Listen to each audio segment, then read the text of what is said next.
Yes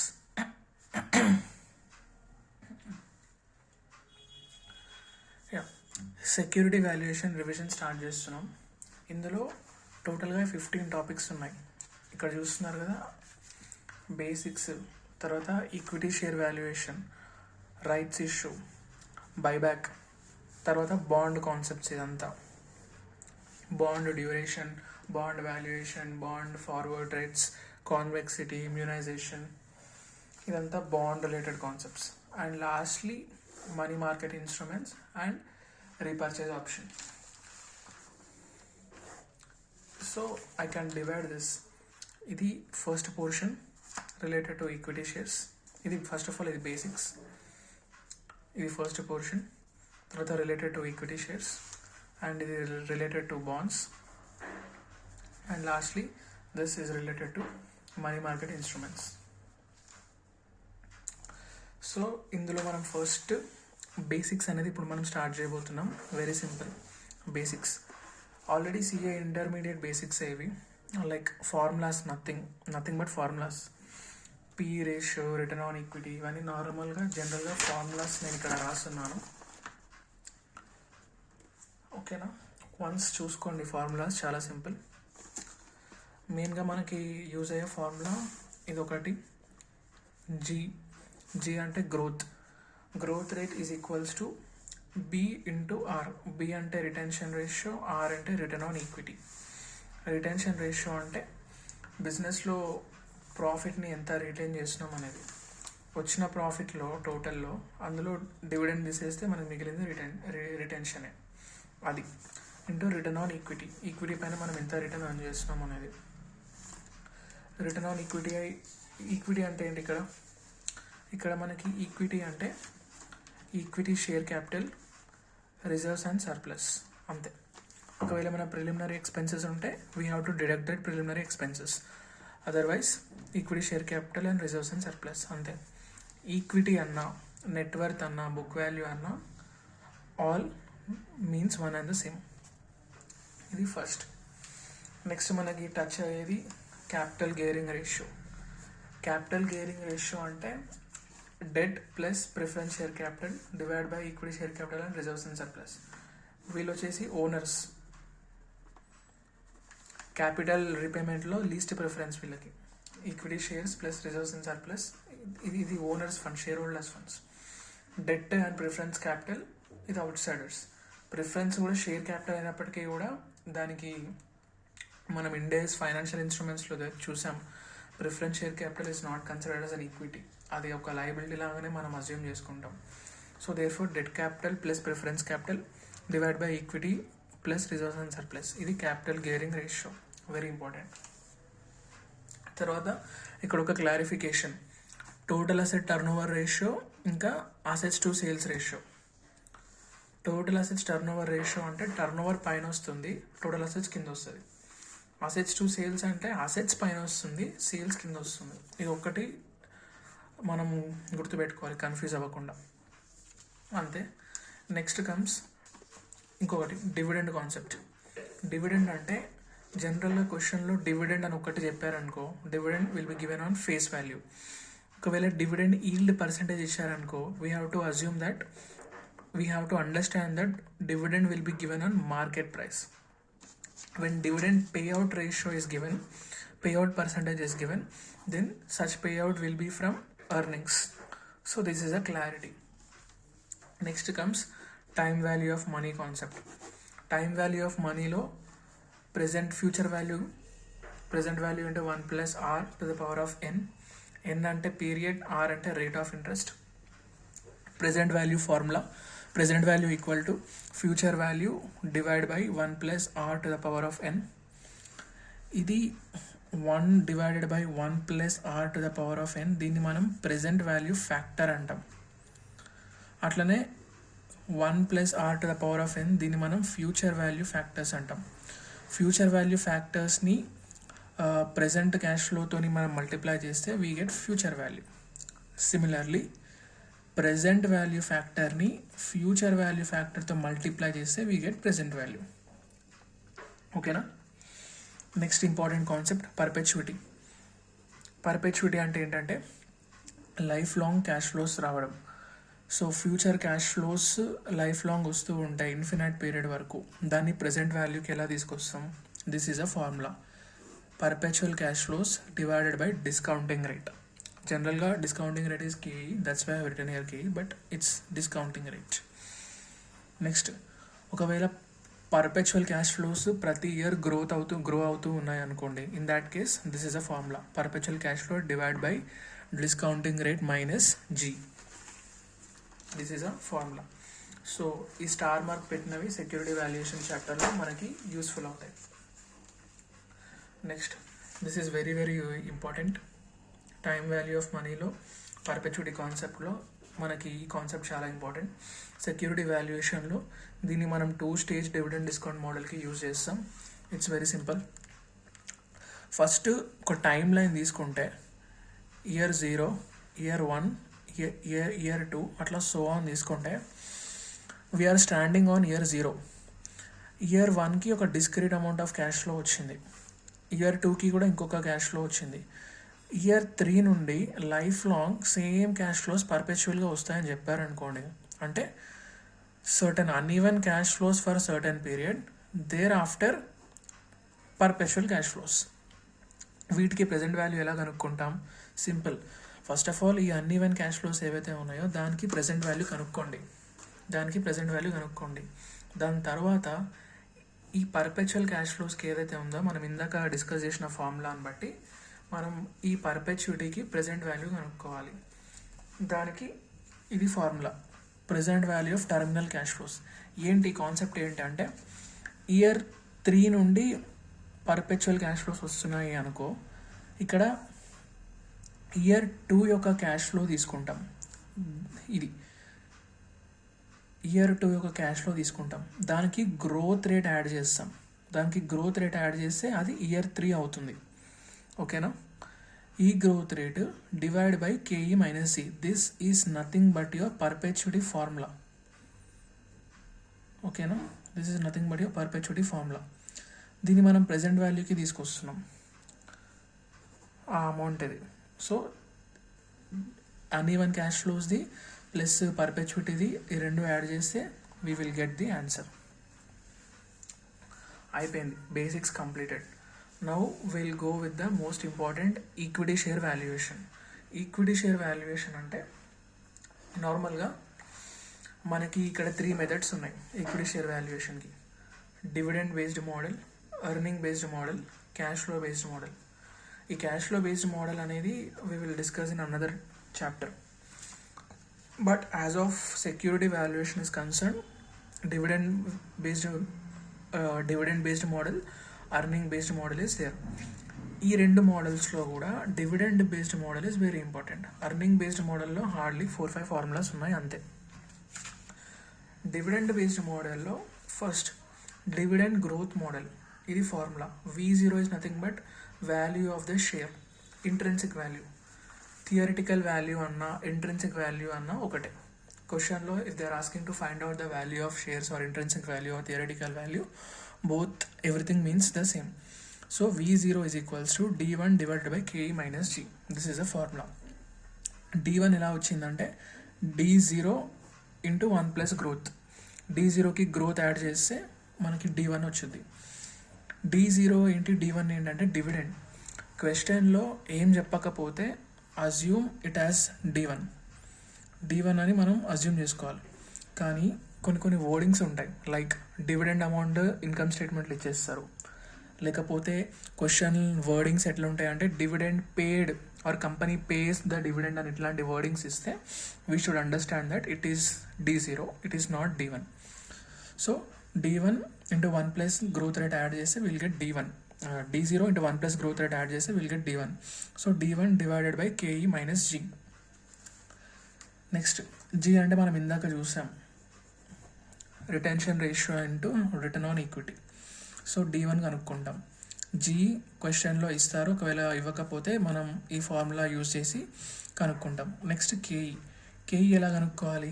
K E కనుక్కోవడానికి ఇక్కడ 2 methods ఉన్నాయి. ఒకటి CAPM approach, risk free rate into beta into market return minus risk free rate. కేఈని ఇక్కడ సింపుల్గా risk free rate plus security risk premium అంటే ఈ పోర్షన్ని మనం సెక్యూరిటీ రిస్క్ ప్రీమియం అంటాం. ఈ పోర్షన్ని మనం ఏమంటాం? సెక్యూరిటీ రిస్క్ ప్రీమియం అంటాం. ఈ బీటా అనేది ఒక సెన్సిటివిటీ ఫ్యాక్టర్. మార్కెట్ ఇంకా సెక్యూరిటీకి మధ్య రిలేషన్షిప్ అనేది బీటా ఎస్టాబ్లిష్ చేస్తుంది. ఒకవేళ మార్కెట్లో ఎంతైతే చేంజ్ ఉంటుందో దానివల్ల మన సెక్యూరిటీలో ఎంత చేంజ్ అవుతుంది. చేంజ్ అంటే మార్కెట్ ప్రైస్. మార్కెట్ ఇండెక్స్ మారడం వల్ల రెస్పెక్టివ్ సెక్యూరిటీ యొక్క షేర్ ప్రైస్ పైన ఇంపాక్ట్ ఏంటి అనేది చెప్పేది బీటా. అది ఒక సెన్సిటివిటీ ఇండెక్స్ లేకపోతే సెన్సిటివిటీ ఫ్యాక్టర్. ఈ ఆర్ఎం మైనస్ ఆర్ఎఫ్ని మనం మార్కెట్ రిస్క్ ప్రీమియం అంటాం. ఈ మార్కెట్ రిస్క్ ప్రీమియంకి ఎప్పుడైతే బీటా మల్టిప్లై చేస్తామో దాన్ని మనం సెక్యూరిటీ రిస్క్ ప్రీమియం అంటాం. సో కేఈ ఇక్కడ risk free rate plus beta into RM minus RF. దీని గురించి సిఏపిఎం అప్రోచ్ గురించి ఇన్ డీటెయిల్గా పోర్ట్ఫోలియో మేనేజ్మెంట్ చాప్టర్లో ఉంది. We will discuss there. As of now ఇంతే అండర్స్టాండ్ చేసుకోండి. Next, dividend discount model. ఒకవేళ ఈ ఇన్ఫర్మేషన్ బీటా కానీ రిస్క్ ఫ్రీ రేట్ కానీ క్వశ్చన్లో ఇవ్వకపోతే this is another formula, that is D1 divided by P0 plus growth rate. ఈ వాల్యూ సబ్స్టిట్యూట్ చేసి we can find out KE. If still question ఈ data ఇవ్వలేదు, ఈ డేటా కూడా ఇవ్వలేదు అనుకో, there is a third method to find the KE, that is using IRR method. ఈ IRR మెథడ్ని యూజ్ చేసి కేఈని ఫైండ్ అవుట్ చేయవచ్చు. నార్మల్గా ఒక గెస్ రేట్స్ మనం కేఈకి ఒక గెస్ రేట్స్ ఏవో అజ్యూమ్ చేసుకోవాలి. Let's say 10% and 15%. ఈ రెండింటి మధ్యలోనే కేఈ ఉందా లేదా అనేది ఇంటర్పోలేషన్ టెక్నిక్ ద్వారా we have to find out. Generally this is rare, but this is also one of the option is available when information related to KE is not given in the question. అది once మనం dividend valuation equity share యొక్క valuation చేసిన తర్వాత then we have to make a decision. షేర్ని మనం కొనాలా లేకపోతే sale చేయాలా అనేది. ఎప్పుడైతే intrinsic value is more than current market price, in that case the share is under priced. In that case you should buy. Under priced అంటే మార్కెట్లో తక్కువకి వస్తుంది షేర్. మార్కెట్లో తక్కువ రేట్కి షేర్ వస్తే కొనేసేయండి. ఇంట్రిన్సిక్ వాల్యూ ఎక్కువ ఉంది బట్ స్టాక్ మార్కెట్లో షేర్ వాల్యూ తక్కువ ఉంది. దాని యాక్చువల్ వాల్యూ ఎక్కువ ఉంది. ఇప్పుడు ప్రెజెంట్ స్టాక్ మార్కెట్లో తక్కువ ఉంది అంటే ఫ్యూచర్లో మళ్ళీ స్టాక్ మార్కెట్కి ఈక్వల్, అంటే స్టాక్ మార్కెట్ అనేది మళ్ళీ ఫ్యూచర్లో పెరిగే ఛాన్స్ ఉంది. ఎందుకంటే ఇంట్రెన్సిక్ వాల్యూ ఎక్కువ ఉంది కదా, ఎంతైతే ఎక్కువ ఉందో అంతకు పెరిగిపోతుంది. కానీ ఇప్పుడైతే తక్కువ ఉంది. సో తక్కువ ఉంది కాబట్టి ఇది under priced. So therefore వెంటనే కొనేయండి షేర్.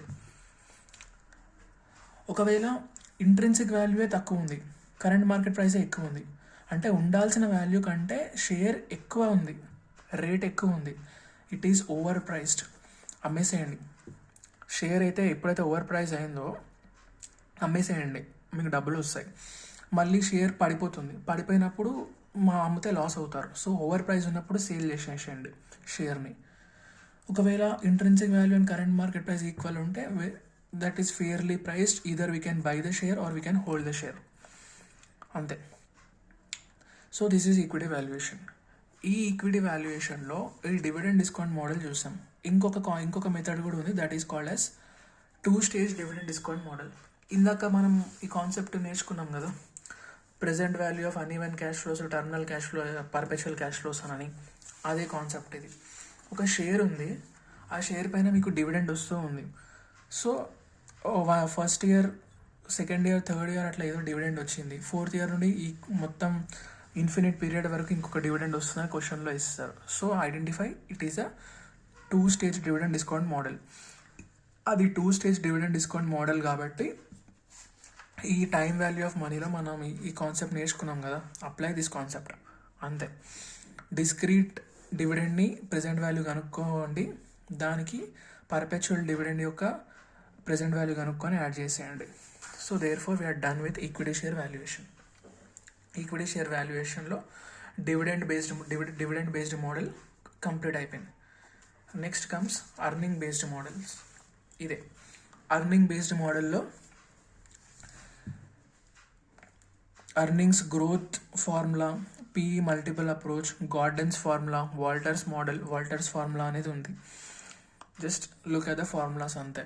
ఇవి క్వశ్చన్లో they might not ask, it's not so important, but we should remember the formulas అంతే. Earnings growth, EPS into 1+G divided by ROE minus G. ఈ అన్ని ఫార్ములాస్ చూసుకుంటే దీన్ని డీటెయిల్గా అబ్జర్వ్ చేస్తే ఇదే ఫార్ములా అవుతుంది, D1 divided by KE minus G. ఒకసారి చూసుకోండి formulas. PE multiple approach is nothing but PE ratio. PE ratio formula ఏంటి? MPS divided by EPS. So PE ratio formula ఏంటి? MPS divided by EPS. మనకి MPS కావాలి, so EPS నటు పంపించేస్తే PE ratio into EPS. What I'm telling is, PE ratio formula ఏంటంటే MPS divided by EPS. మనకి share యొక్క price కావాలి, so MPS కావాలి. సో దేర్ ఫోర్ ఎంపీఎస్ కావాలంటే ఏం చేయాలి? ఈ ఈపీఎస్ని పంపించండి, అదే ఈ formula, PE ratio into EPS. Next garden formula, EPS into 1 - B divided by R KE minus BR. BR అంటే it's nothing but G. Walters model, D plus E minus D. E అంటే earnings, EPS. D అంటే DPS. E అంటే EPS, D అంటే DPS. EPS అంటే earning per share, dividend per share. So dividend plus earnings minus dividend plus EPS minus DPS into R by KE. R అంటే rate, return on income, divided by KE. KE is a discounting rate, whole divided by KE అంతే. And ఇంకొకటి, ఇది ఒక expected actual yield divided by expected yield. ఇది ఒక question ఉంది, this also important. We should find out the value of the share using this details given in the question. Actual yield అనేది క్వశ్చన్లో ఇస్తారు నార్మల్గా, divide by expected yield into paid up value of equity shares చేస్తే we will get the value of the share. ఈ expected yield అంటే ఏంటి? Similar కంపెనీస్కి normal rate of return, ఇది క్వశ్చన్లో ప్రొవైడ్ చేస్తారు. దీనికి మన రిస్క్ ప్రీమియం, మనకి రేషియోస్ క్వశ్చన్లో ఇది క్వశ్చన్ చేస్తేనే మనకి ఈ ఫార్ములా అనేది ఐడెంటిఫై అవుతుంది, అర్థమవుతుంది. సో క్వశ్చన్లో ఇచ్చిన రేషియోస్ ఆధారంగా మనం ఈ రిస్క్ ప్రీమియం అనేది క్యాలిక్యులేట్ చేయాలి, మన కంపెనీ యొక్క రిస్క్ ప్రీమియం. సో వేరే కంపెనీ యొక్క నార్మల్ రిటర్న్, మన కంపెనీలో రిస్క్ ఎంత ఉంది, దానికి ఎక్కువ ఉండడం తక్కువ ఉండడం ఇట్లా ప్లస్ ఆర్ మైనస్ అడ్జస్ట్ చేస్తే మనకి ఎక్స్పెక్టెడ్ ఈల్డ్ అనేది వస్తుంది. So actual divided by expected yield into paid up value of equity shares will get a value. Then next comes rights issue. Rights issue concept ఏంటంటే existing share హోల్డర్స్కి rights ఇవ్వడం. Rights ఇవ్వక ముందుకే theoretical X-right price కనుక్కోవాలి. అంటే యాక్చువల్గా rights issue చేస్తే ఏమవుతుంది? Market price పడిపోతుంది. Yes or no? So market price పడిపోతుంది యాక్చువల్గా రైట్స్ ఇష్యూ చేస్తే, కానీ మనం రైట్స్ ఇష్యూ చేయక ముందుకే వీ హ్యావ్ టు వన్స్ థియరిటికల్గా క్యాలిక్యులేట్ చేయాలి ఎంత పడిపోతుంది, ప్రైస్ ఎంత అవుతుంది అని. ఎక్స్ రైట్ ప్రైస్ ఏమై ఉండొచ్చు ఒకవేళ మనం ఇప్పుడు రైట్స్ ఇష్యూ చేద్దామని అనుకుంటున్నాం. వన్స్ రైట్స్ ఇష్యూ అయిన తర్వాత థియరిటికల్గా ఎక్స్ రైట్ ప్రైస్ ఏమై ఉండొచ్చు అని ముందే క్యాలిక్యులేట్ చేయడం. సో ఇది సింపుల్, ఇది ఒక వెయిటెడ్ యావరేజ్ ఫార్ములా లాగా. existing MPS into existing number of shares plus right issue price into right shares divided by total shares, that is existing and right shares. చేస్తే మనకు థియరిటికల్ వాల్యూ ఎంత వస్తుంది, ఒక్క value of right ఎంత.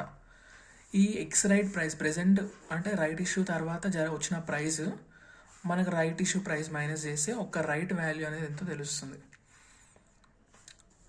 Present ఇదేంది X right price అంటే it's nothing but right issue తర్వాత market price ఇది. సో రైట్ ఇష్యూ తర్వాత మార్కెట్ ప్రైస్, అందులో నుండి రైట్స్ నుండి వచ్చిన రైట్ ఇష్యూకి మనం ఏవైతే ప్రైస్ అనౌన్స్ చేస్తామో ఆ ప్రైస్ తీసేస్తే ఆ రైట్ యొక్క అసలు వాల్యూ ఏంటనేది తెలుస్తుంది. That is value of right. ఈ రైట్స్ ఇష్యూ చేయడం వల్ల షేర్ హోల్డర్ యొక్క వెల్త్లో ఇంపాక్ట్ ఏంటి? సింపుల్గా రైట్స్ ఇవ్వక ముందుకు, బిఫోర్ రైట్స్ ఇష్యూ, రైట్స్ ఇచ్చిన తర్వాత ఆఫ్టర్ రైట్స్ ఇష్యూ వాల్యూ ఎంతో కనుక్కోవాలి. కనుక్కుంటే మనకి వెల్త్ అనేది చేంజ్ అవుతుందా చేంజ్ అవ్వదా అనేది తెలుస్తుంది. ఒకవేళ షేర్ హోల్డర్ రైట్స్ని ఎక్సర్సైజ్ చేసి హోల్డ్ చేస్తున్నా, లేకపోతే రైట్స్ని సింపుల్గా ఎక్సర్సైజ్ చేసి సెల్ చేసిన, షేర్ హోల్డర్కి ఎలాంటి వెల్త్లో చేంజ్ ఉండదు. కానీ షేర్ హోల్డర్ సింపుల్గా రైట్స్ ఆఫర్ని ఇగ్నోర్ చేస్తే అతనిది వెల్త్ డిక్లైన్ అయిపోతుంది. అంతే, సింపుల్. దీనికి ఒక simple example, market price before issue of rights నార్మల్గా 100 ఉంది అనుకుందాం. ఇందాక ఏమనుకున్నాం మనం, రైట్స్ ఇష్యూ తర్వాత మార్కెట్ ప్రైస్ ఖచ్చితంగా పడిపోద్ది అని. ఈ షేర్ హోల్డర్కి లెట్సే ఒక 100 షేర్స్ ఉన్నాయి. సో టోటల్ ఎంత, 10,000 షేర్స్ ఉన్నాయి. ఇది before right issue. After right issue market price పడిపోయింది. After right issue market price ఎంత అయింది, 90 రూపీస్ అయింది. ఇప్పుడు ఈ షేర్ హోల్డర్కి ఎంత ఉన్నాయి షేర్స్, అవే 100 షేర్స్ ఉన్నాయి, ఎందుకంటే ఇతను రైట్ ఇష్యూని ఎక్సైజ్ చేయలేదు. ఇప్పుడు ఎంత అయింది వెల్త్, 9,000 అయింది. సో ముందు 10,000, ఇప్పుడు 9,000, 1,000 రూపీస్ డిక్లైన్ అయింది. సో రైట్స్ ఇష్యూ ఎప్పుడైతే ఇగ్నోర్ చేస్తారో షేర్ హోల్డర్కి వాల్యూ అనేది డిక్లైన్ అవుతుంది. Next important concept, buyback. Buyback అంటే కంపెనీ దగ్గర ఎక్సెస్ రిజర్వ్స్ ఏమైనా ఉంటే వాళ్ళు ఆల్రెడీ ఇష్యూ చేసిన షేర్ క్యాపిటల్ని బైబ్యాక్ చేస్తారు. ఫస్ట్ ఆఫ్ ఆల్ ఎన్ని షేర్స్ని బైబ్యాక్ చేయాలనేది ఒక డెసిషన్ తీసుకోవాలి company. Simply they wanted to buyback just because they have reserves, that is not sufficient. They need to find out how many shares they have to find out, how many shares they have to buyback. For this purpose వాళ్ళకి first of all fund ఎంత ఉంది buyback చేయడానికి, divided by current market price లేకపోతే buyback price. Current market price determined as per the market situation, buyback price the company will decide. So divide by buyback price చేస్తే ఫండ్స్ని ఎన్ని number of షేర్స్ని buyback చేయొచ్చో they will get. Once buyback చేసిన తర్వాత original shares minus shares bought back చేస్తే, ఇప్పుడు after buyback ఎన్ని షేర్స్ ఉంటాయి అన్ని షేర్స్ ఉంటాయి. After buyback shares into market price after buyback చేస్తే విల్ గెట్ మార్కెట్ క్యాపిటలైజేషన్. అంతే. Next bonds valuation. ఈ బాండ్స్ వాల్యుయేషన్ ఇందాక కాన్సెప్ట్లో మనం ఏమేమి కంప్లీట్ చేసాం, బేసిక్స్ చూసాం. ఇందులో పార్ట్ 2 ఈక్విటీ రైట్స్ బైబ్యాక్ అయిపోయింది. ఇప్పుడు we're coming to part 3 bond valuation.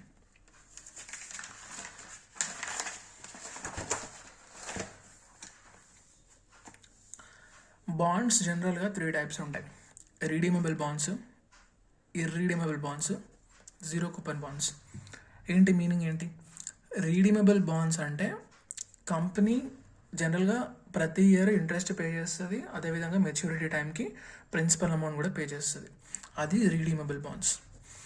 ఇర్రీడీమబుల్ bonds అంటే లైఫ్ లాంగ్ పర్పెచువల్గా ఇంట్రెస్ట్ మాత్రమే పే చేస్తుంది, ప్రిన్సిపల్ రీపేమెంట్ అనేది ఉండదు, అది irredeemable bonds. Next zero coupon bonds. Zero coupon bonds అంటే డిస్కౌంట్కి కొనుక్కుంటారు, ఫేస్ వాల్యూకి రిడీమ్ చేస్తారు. ఆ ఫేస్ వాల్యూకి డిస్కౌంట్కి మధ్యలో బెనిఫిటే వాళ్ళకు వస్తుంది. ఓకేనా? ఈ జీరో కూపన్ బాండ్స్లో జీరో కూపన్ అంటే ఇంట్రెస్ట్, జీరో కూపన్ బాండ్ అంటే కూపన్ ఈజ్ జీరో అంటే ఇక్కడ ఇంట్రెస్ట్ లేదు, only they are buying at discount. They are buying at discount and they are paying at face value. Okay, అదే zero coupon bonds. So ఈ bonds వాల్యుయేషన్లో నార్మల్గా intrinsic value ఎలా కనుక్కుంటాం, చాలా సింపుల్, ఒకటే ఒక కాన్సెప్ట్, ప్రెజెంట్ వాల్యూ. బాండ్స్ నుండి వచ్చే క్యాష్ ఫ్లో ఏదైనా కానీ ప్రతి ఇయర్ వచ్చే ఇంట్రెస్ట్, లాస్ట్కి వచ్చేటువంటి రీపేమెంట్ అమౌంట్ అన్నిటినీ కలిపి ప్రెజెంట్ వాల్యూకి తీసుకురండి. డిస్కౌంటింగ్ రేట్ ఏం యూజ్ చేయాలా, కేడి అంటే it is required rate of return, వాళ్ళకి ఎంత క్వశ్చన్లో ఇస్తారు. కేడీకి రిక్వైర్డ్ రేట్ ఆఫ్ రిటర్న్కి ఆ బాండ్స్ నుండి వచ్చేటువంటి క్యాష్ ఫ్లోస్ని కనుక మనం ప్రెజెంట్ వాల్యూకి డిస్కౌంట్ చేస్తే అదే బాండ్ వాల్యూ. ఇక్కడ కూడా ఇంట్రెన్సిక్ వాల్యూ అంటాం దాన్ని, అదే బాండ్ వాల్యూ. సింపుల్. నెక్స్ట్, ప్రతి ఇయర్కి డిఫరెంట్ బాండ్ ఈల్డ్ రేట్ ఇస్తున్నారు అంటే గుర్తుపెట్టుకోండి, ఎప్పుడైనా కానీ మీకు ఈల్డ్ అనే టర్మ్ కనిపించిందంటే వెదర్ అది డివిడెండ్ విషయంలో కానీ బాండ్ విషయంలో కానీ ఈల్డ్ అని కనిపిస్తే something it is related to market price. So బాండ్స్ని కనుక ఈల్డ్ రేట్ ద్వారా మనం డిస్కౌంట్ చేస్తే, ఈల్డ్ రేట్ని యూజ్ చేసి మనం బాండ్స్ నుండి వచ్చేటువంటి క్యాష్ ఫ్లోస్ని ప్లస్ రీపేమెంట్ అమౌంట్ని మొత్తం ప్రెజెంట్ వాల్యూకి తీసుకొస్తే, మొత్తం ప్రెజెంట్ వాల్యూకి డిస్కౌంట్ చేస్తే we will get current market price. గుర్తుపెట్టుకోండి, ఓకేనా? యా. సో ఇట్లా ఈల్డ్ రేట్ ప్రతి ఇయర్కి డిఫరెంట్ ఈల్డ్ రేట్ ఇస్తే దెన్ ఆ రెస్పెక్టివ్ ఇయర్కి ఏదైతే ఈల్డ్ రేట్ ఇచ్చారో అదే యూజ్ చేసి ఆ రెస్పెక్టివ్ ఇయర్ని డిస్కౌంట్ చేయాలి. ఓకేనా? ఇదొక point. Next, expected market price of the bond. ఇందాక ఇంట్రెన్సిక్ వాల్యూ కనుక్కున్నాం కదా, ఇక్కడ intrinsic value of the bond కనుక్కున్నాం కదా. ఈ ఇంట్రెన్సిక్ వాల్యూకి బీటా మల్టిప్లై చేస్తే we get expected market price of the bond. Bond యొక్క మార్కెట్ ప్రైస్ మనం రెండు విధాలుగా ఫైండ్ అవుట్ చేయొచ్చు. ఇందాక నేను చెప్పాను కదా, కరెంట్ మార్కెట్ ప్రైస్ వస్తుందంటే ఈల్డ్ రేట్కి ప్రెజెంట్ వాల్యూకి తీసుకురండి అని. అది one of the method. Second method is intrinsic వాల్యూకి బీటా మల్టిప్లై చేస్తే we will get the market price. Next, yield curve. ఇది నార్మల్ ఈల్డ్ కర్వ్, ఇది inverted yield curve. Normal yield curve అంటే గ్రాఫ్ పెట్టుకుంటే bond first year, second year, third year 10%, 20%, 30% yield rate. So నార్మల్గా ఎక్కువ term invest చేస్తే coupon rate కూడా ఎక్కువ ఉండాలి, ఇంట్రెస్ట్ రేట్ కూడా ఎక్కువ ఉండాలి. ఇది ఈల్డ్ కర్వ్. అంటే ఇక్కడ long term bonds has a higher return. Yes, ఇక్కడ చూడండి, long term bonds as years are going the interest rate also increasing, therefore the curve is in this way. So ఇది normal సిచ్యువేషన్లో ఈ yield curve అనేది ఇలా ఉంటుంది. ఎప్పుడైతే market రెసెషన్లో ఉంటుందో అప్పుడు ఈల్డ్ కర్వ్ అనేది ఇన్వర్స్లో ఉంటుంది. అందుకే it is called as inverted yield curve. Graph వేసుకుంటే ఇది first year, second year, third year 10%, 20%, 30% return అనుకుంటే ఫస్ట్ ఇయర్లో ఎక్కువ ఉంటుంది, సెకండ్ ఇయర్లో తక్కువ ఉంటుంది, థర్డ్ ఇయర్లో ఇంకా తక్కువ ఉంటుంది. ఇలా ఎప్పుడైతే ఎకానమీకి ఫుల్ డబ్బులు కావాలో అప్పుడు ఇంట్రెస్ట్ రేట్ అనేది పెంచుతారు. మార్కెట్ అప్పుడు రెసెషన్లో పోతుంది అన్నట్టు మీనింగ్. సో దేర్ ఫోర్ ఇక్కడ షార్ట్ టర్మ్ బాండ్స్కి ఎక్కువ రేట్ ఆఫ్ ఇంట్రెస్ట్ అనేది ఉంటుంది. సో ఇది ఇన్వర్టెడ్ ఈల్డ్ కర్వ్. ఒక ట్రిక్కీ పాయింట్ మీకు చెప్పాలి, అడ్జస్ట్మెంట్. ఎప్పుడైతే క్వశ్చన్లో సెమీ యాన్యువల్ ఇంట్రెస్ట్ పేమెంట్ అన్నారు అనుకోండి, జనరల్గా బాండ్స్ ఇంట్రెస్ట్ పేమెంట్ వచ్చేసి యాన్యువల్గా ఉంటుంది. 10% బాండ్ అంటే ఏంటి, ఎవ్రీ ఇయర్ 10% రిటర్న్ వస్తూ ఉంటుంది. కానీ 10% bond interest payable half yearly అని అన్నారు. అంటే ప్రతి 6 monthsకి ఇంట్రెస్ట్ పే చేస్తూ ఉంటారు 10%. సో దానికి మనం ఎలా కన్సిడర్ చేయాలంటే 10% బాండ్ అన్నారు అనుకోండి, ఇక్కడ ఇంట్రెస్ట్ రేట్ ఎంత 10%. సో దీన్ని డివైడ్ బై 2 చేయండి. సో 5% అనుకోండి. డిస్కౌంటింగ్ రేట్ ఒక 10% అంటే సరే 12% డిస్కౌంటింగ్ రేట్ అన్నారు అనుకోండి, ఇక్కడ డిస్కౌంటింగ్ రేట్ 6%కి డిస్కౌంట్ చేయండి. పీరియడ్ ఒక 5 years పీరియడ్ అన్నారు అనుకోండి, 10 years పీరియడ్, ఇక్కడ 2 into మల్టిప్లై చేయండి. ఇది ఒక ట్రిక్కీ అడ్జస్ట్మెంట్ అంతే. ఇలా చేస్తే ఈ సమ్ని మనం సాల్వ్ చేయొచ్చు. ఇలాంటి సమ్ని మనం సాల్వ్ చేయొచ్చు. సింపుల్. క్యాష్ ఫ్లోస్ని కనుక్కోవాలి అంటే ఎలా, ప్రెజెంట్ వాల్యూ టేబుల్ వేస్తాం కదా, year cash flow, present value factor, present value, అంతే. 5 years బాండ్ సెమీ యాన్యువల్ అన్నారు కాబట్టి ఇప్పుడు అది 5 years కాదు, 10 years. So 1 2 3 4 5 6 7 10 years. Cash flows ఎంతో అది రాసుకోండి. ఇప్పుడు present value factor, discounting cash flows ఏంటా, ఇప్పుడు 100 rupees బాండ్ 10% అన్నారు అంటే ఎంత, 10 rupees. కానీ ఈ 10% ఇంట్రెస్ట్ని కూడా మనం డివైడ్ బై 2 చేయాలి అంటే 5 అవుతుంది. సో ఇది అప్పుడు 10 అవ్వదు, 5 అవుతుంది. సో క్యాష్ ఫ్లోస్ 5 మొత్తం ఆ 10కి 5 మొత్తం యాడ్ చేస్తే మనకు సేమే వస్తుంది. I think you understood the logic what I'm trying to tell. Next, present value factor 12% ఉన్నారనుకోండి, దీన్ని కూడా హాఫ్కి డిస్కౌంట్ చేయాలి, 6% మనం క్యాలిక్యులేట్ చేయాలి, 1 divided by 1.06 అలా. So this is a tricky adjustment. Next comes to bond yield. ఇందాకే చెప్పా, ఈల్డ్ అనేది ఏదైనా ఉంటే that is related to market అని. So yield is of 2 types, current yield, YTM. YTM is nothing but yield to maturity. Current yield అంటే simple. Current అంటే as of now, present. Maturity గురించి మనకు ఎందుకు, ప్రెజెంట్ మాట్లాడదాం. ప్రెజెంట్ అంటే bond నుండి ఏమొస్తుంది, ఇంట్రెస్ట్ ఒకటే వస్తుంది. So therefore only consider the interest element. Interest divided by current market price into 100. This is current yield. గుర్తుపెట్టుకోండి, జీరో కూపన్ బాండ్కి కరెంట్ ఈల్డ్ ఉండదు. ఎందుకు? అసలు ఇంట్రెస్టే ఉండదు కదా జీరో కూపన్ బాండ్కి. Coupon days zero there, so no interest, కాబట్టి there is no current yield.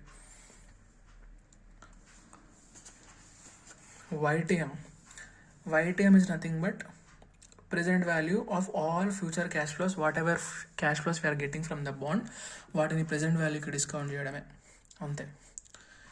ఈ జీరో కూపన్ బాండ్కి ఫ్యూచర్ క్యాష్ ఫ్లోస్ ఏమి ఉండవు కదా, ఒకటే ఒక క్యాష్ ఫ్లో ఉంటుంది, అది పేమెంట్, రీపేమెంట్, అంతే.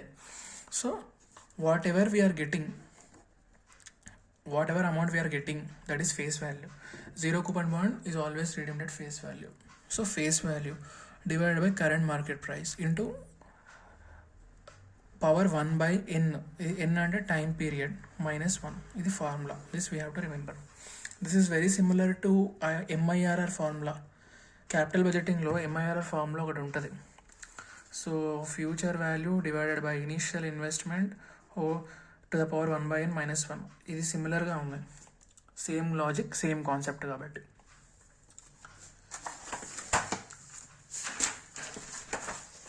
Next spread.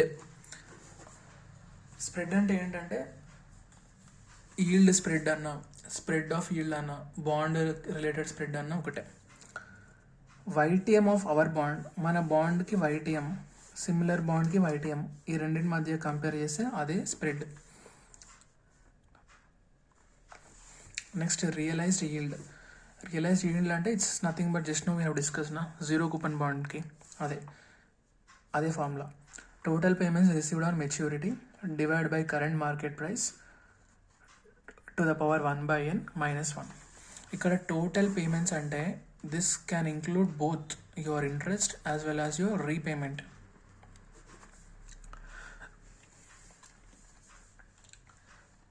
Next concept bond forward rates. Bond forward rates అంటే ఏంటి కాన్సెప్ట్ అంటే, ఒక్కొక్కసారి ప్రతి ఇయర్ బాండ్ ప్రైస్ అనేది పెరుగుతూ ఉండొచ్చు. సపోజ్ ఈ ఇయర్ 10% ఉంది, నెక్స్ట్ ఇయర్ 12% అవ్వచ్చు, ఆ నెక్స్ట్ ఇయర్ ఇంకో 15% అయ్యొచ్చు. సో నువ్వు ఒక 10 years బాండ్లో ఇన్వెస్ట్ చేద్దాం అనుకుంటే, సింపుల్గా ఫస్ట్ ఇయర్లోనే 10 year బాండ్ తీసుకుంటే లాస్ అయ్యేది ఎవరు? నువ్వే. ఎందుకంటే ప్రతి ఇయర్ నీకు 10% వస్తుంది, కానీ నువ్వు ఇన్వెస్ట్ చేసిన నెక్స్ట్ ఇయర్ నుంచే బాండ్ కూపన్ రేట్ అనేది పెరిగిపోయింది. సో ఇక్కడ నువ్వు బాండ్ ఫార్వర్డ్ రేట్ కాన్సెప్ట్ ఏంటంటే, ఫస్ట్ ఇయర్ ఒక బాండ్ని నువ్వు ఓన్లీ 1 year వరకే ఇన్వెస్ట్ చేస్తున్నావు, తర్వాత 1 year తర్వాత క్యాష్ ఫ్లోస్ వస్తాయి. ఆ క్యాష్ ఫ్లోస్ నువ్వు మళ్ళీ సెకండ్ ఇయర్ మళ్ళీ ఇన్వెస్ట్ చేస్తున్నావు, సెకండ్ ఇయర్ తర్వాత మళ్ళీ క్యాష్ ఫ్లోస్ వస్తాయి, రిడమ్షన్ అయిపోద్ది. ఆ అమౌంట్ని నువ్వు థర్డ్ ఇయర్కి మళ్ళీ ఇన్వెస్ట్ చేస్తున్నావు. సో దాట్ ఇంక్రిమెంటల్ రేట్ ఏదైతే ఉందో, బాండ్ కూపన్ రేట్ ప్రతి ఇయర్ ఏదైతే పెరుగుతుందో దాని యొక్క అడ్వాంటేజ్ నీకు వస్తుంది, అదే bond forward rate. So cash flow divided by 1 plus R plus cash flow divided by 1 plus R into 1 plus R. This is related to first year, this is related to second year. Cash flow of third year, this is related to first year, second year, third year. Enduku ivante we are discounting it to the zero time na. So that is what this is a formula. This is nothing but the present value concept only. Is a formula type la rashtam ante. Next bond duration. Bond duration అంటే మనం పెట్టిన investment ఎంత టైంలో మనకి return వచ్చేస్తుంది. ఏదైతే బాండ్కి తక్కువ duration ఉంటుందో that is the preferable among other bonds. So bond duration ఒక ఫార్ములా, ఒక ఫార్మాట్. బాండ్ నుండి వచ్చేటువంటి ఎక్స్పెక్టెడ్ క్యాష్ ఫ్లో ఎంతో కనుక్కోండి. YTM యూజ్ చేసి ప్రెజెంట్ వాల్యూకి బాండ్ని డిస్కౌంట్ చేయండి. ఈ ప్రెజెంట్ వాల్యూ అన్నీ యాడ్ చేసి వెయిట్స్ కనుక్కోండి. ఈ వెయిట్స్కి ఈ ఇయర్ మల్టిప్లై చేస్తే we will get the duration of the bond.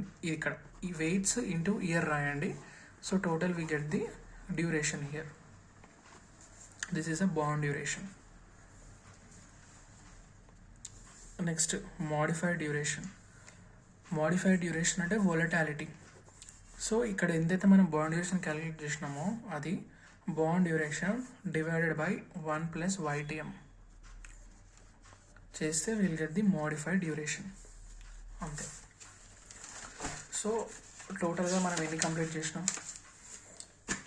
ఈ సెక్యూరిటీ వాల్యుయేషన్ టాపిక్లో ఈ బేసిక్స్ అయిపోయింది, ఈ ఈక్విటీ షేర్ రిలేటెడ్ పోర్షన్ అయిపోయింది. తర్వాత ఈ బాండ్స్లో మనం అప్ టు మోడిఫైడ్ డ్యూరేషన్ వరకు మనం కంప్లీట్ చేసినాం ఈ లెక్చర్లో. నెక్స్ట్ లెక్చర్లో ఈ పెండింగ్ పార్ట్స్, ఈ 10th పార్ట్ నుండి 15 పార్ట్స్ వరకు we're going to complete it. Convexity, immunization, refunding, convertible bonds, తర్వాత ఈ 4th segment money market instruments and repo. Once we're ఇది కూడా ఈ పార్ట్ కూడా కంప్లీట్ చేస్తే we're done with security valuation all the concepts. Okay, మరి next వీడియోలో కలుద్దాం.